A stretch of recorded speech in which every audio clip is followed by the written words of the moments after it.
Have you ever felt a deep connection with a man, only for him to suddenly pull away after intimacy? You're not alone, and it's not just about fear of commitment. This pattern is actually rooted in the unconscious mind, as explained by the famous psychologist Carl Jung. According to Jung, every man carries within him a hidden feminine side, the anima, unresolved shadows, and a primal fear of losing himself in love. These forces can make intimacy feel overwhelming, even terrifying, leading him to retreat just when things get real. So why does this happen, and what does it really mean? Today, we'll dive into Jung's groundbreaking theories to uncover the hidden psychological reasons men distance themselves after closeness, and what it reveals about love, fear, and the journey to wholeness. 1. The anima and fear of engulfment.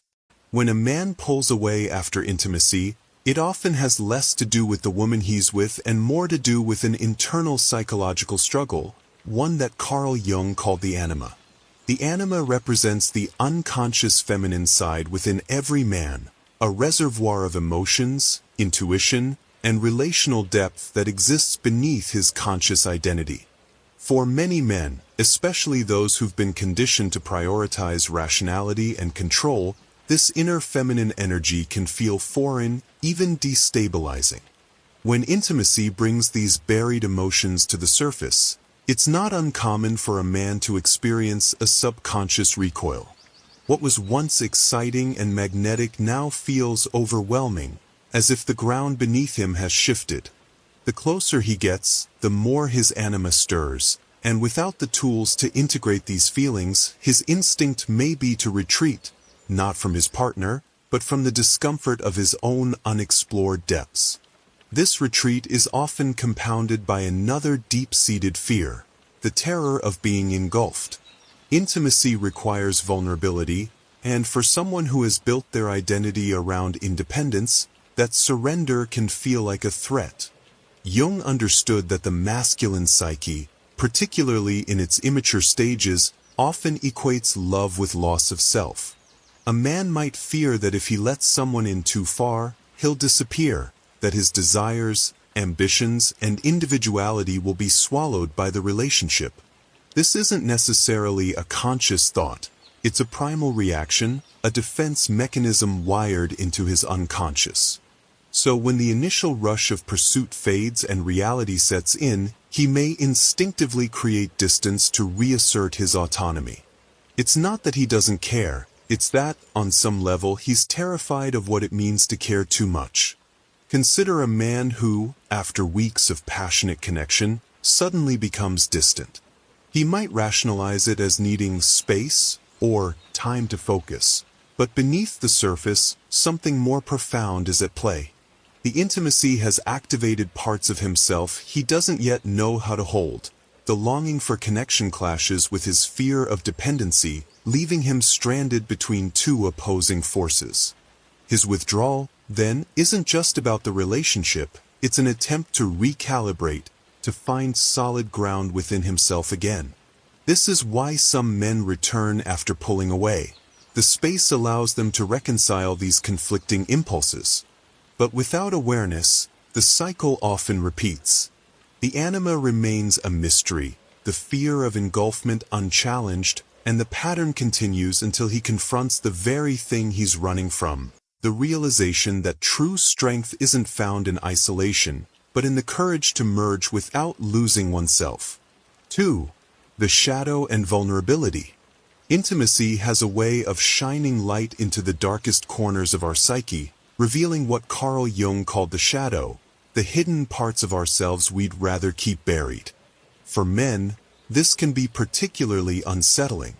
When emotional or physical closeness strips away the usual defenses, long-suppressed insecurities, shame, or past wounds suddenly surface.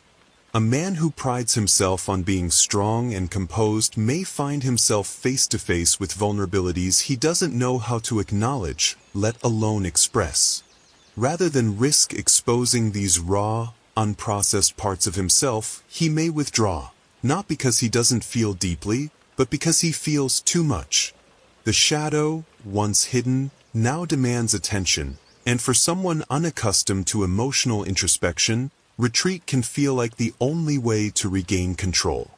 This avoidance of vulnerability isn't just personal, it's cultural. From an early age, many men are conditioned to equate emotional openness with weakness. Society rewards stoicism, independence, and emotional restraint, while dependence, especially romantic dependence, is often framed as a loss of power. Jung captured this tension perfectly when he wrote, "Where love rules, there is no will to power, and where power predominates, there love is lacking." For a man steeped in this conditioning, intimacy becomes a battleground between the longing for connection and the fear of appearing needy or soft. The closer he gets to someone, the louder this internal conflict grows. If he can't reconcile these opposing forces, distancing himself may seem like the only way to preserve his sense of strength, even if it costs him the very connection he desires. Consider a man who, after a night of deep emotional or physical intimacy, wakes up flooded with unease. He might not even understand why he feels this way, only that he needs to escape. What's really happening is that the intimacy has stirred his shadow, perhaps old rejections, childhood wounds, or unspoken fears of inadequacy. Rather than confront these feelings, he detaches, rationalizing his withdrawal with thoughts like, "I'm just not ready," or "I need to focus on myself." But beneath these surface-level explanations lies a deeper truth. He's protecting himself from the discomfort of his own unexamined pain. Until he learns to face his shadow, to integrate, rather than suppress, his vulnerability, this cycle will repeat. The tragedy is that in running from his own depths, he may also run from the relationships that could help him heal. True intimacy requires courage, not just in loving another, but in accepting the parts of ourselves we've been taught to hide. 3. The hero's journey and avoidance. The male psyche often operates under the unconscious influence of what Jung called archetypes, universal patterns of behavior that shape how we see ourselves and our place in the world. One of the most powerful is the hero archetype, an idealized image of strength, autonomy, and conquest that many men internalize from childhood. When this archetype dominates a man's psychology, he may subconsciously approach relationships as another frontier to conquer rather than a space for mutual growth. The early stages of romance feed this heroic narrative perfectly: the thrill of the chase, the satisfaction of winning affection, the dopamine rush of new connection. But when intimacy deepens and the relationship requires something more vulnerable than pursuit, true emotional availability, the heroic self-image begins to crumble.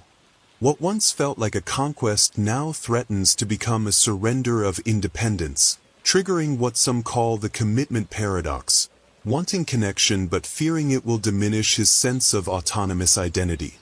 This tension often surfaces most acutely in what could be called the post-intimacy clarity phase. After the initial rush of physical or emotional closeness fades, many men experience a jarring moment of self-doubt. Questions like, "Is this what I really want?"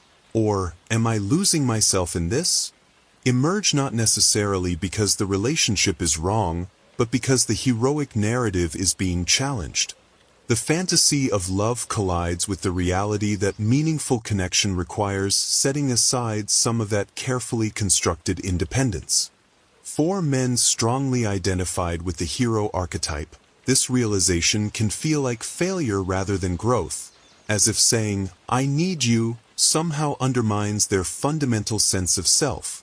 The irony is that in Jungian terms, the true heroic journey isn't about remaining forever autonomous, but about having the courage to face and integrate all parts of oneself, including the need for deep connection.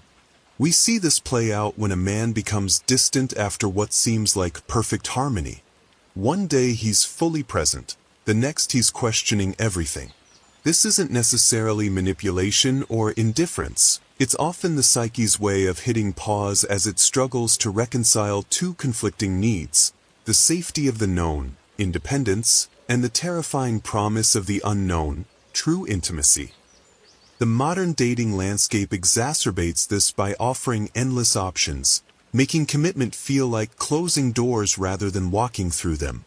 Until a man recognizes that his avoidance stems not from a lack of feeling, but from an outdated story about what strength and masculinity require, he may remain trapped in cycles of pursuit and withdrawal.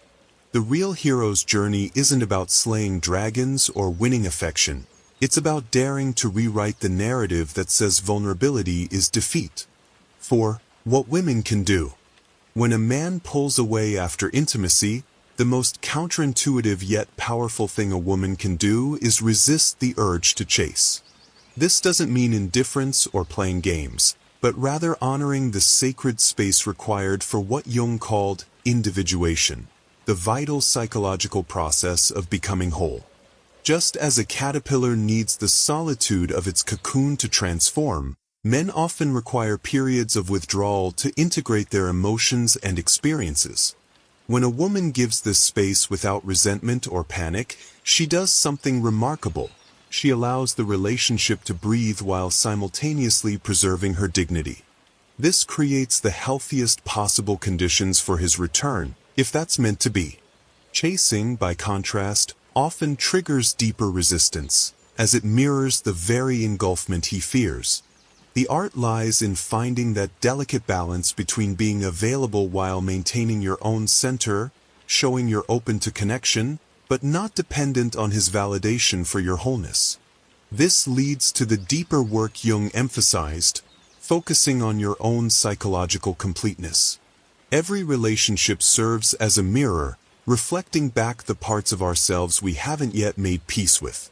When a man's distancing triggers anxiety or self-doubt, those feelings are often pointing to unhealed wounds within you that long for attention. Perhaps it's the fear of abandonment from childhood, or the hidden belief that your worth depends on being chosen. These are your shadows asking to be acknowledged. The paradox is that as you turn inward to nurture your own wholeness, pursuing creative passions, strengthening friendships, developing self-awareness through journaling or therapy, you become more magnetic. Not because you're playing hard to get, but because you're embodying what Jung called the divine marriage within yourself, where masculine and feminine energies are in harmony. A woman rooted in this way doesn't anxiously interpret a man's need for space as rejection, because her sense of value comes from within. The key message is that conscious relationships require both partners to do their inner work. His journey involves facing his fear of engulfment and dismantling the heroic facade. Hers involves releasing the need to fix or rescue him from his process. This isn't about blame or gender stereotypes, but about recognizing how early wounds and societal conditioning play out in our love lives. When two people committed to growth come together, the relationship becomes a sacred container where shadows can be safely examined and healed. Sometimes this means loving someone enough to let them go do their work, while you do yours. Other times, it means building something rare, a bond where intimacy and individuality coexist, where saying, "I choose you," comes from fullness rather than lack. That's the alchemy Jung envisioned, not perfect partners completing each other, but whole individuals walking the path of transformation together. Every relationship, especially the painful ones, offers a mirror. If his withdrawal triggers insecurity or anxiety in you, that's an invitation to explore where those feelings originate within yourself.